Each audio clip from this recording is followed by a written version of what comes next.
Abasenga ntimusengere ikipe ya Kiyovu Sport. Iyi kipe yaje kunyagirwa n'ikipe ya APR FC mu mukino w'ikirarane rwose wabaye tariki 11 z'ukwezi kwa 12/2024. Ni umukino waje kurangira ikipe ya APR FC inyagiye ikipe ya Kiyovu Sport ibitego 3 byose ku busa. Ni ibitego byatsinzwe na Lamine Ba, Tuyisenge Arsene ndetse na Niyibizi Ramadan.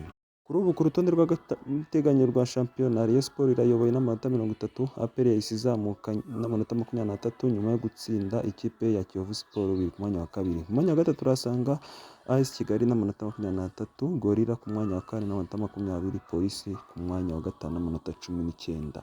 Mu mwanya wa nyuma turasanga Kiyovu Sport n'amanota 7, mu gihe ikurikiye Vision ku mwanya wa 15 n'amanota 8. Abasenga rwose ni muyisengere, mu gihe APR FC yo iri ku mwanya wa kabiri. Rayon Sport kuri uyu wa kane iraza kwisobanura n'ikipe ya AS Kigali, aho turi buze kureba ninde uri buze gutsinda undi.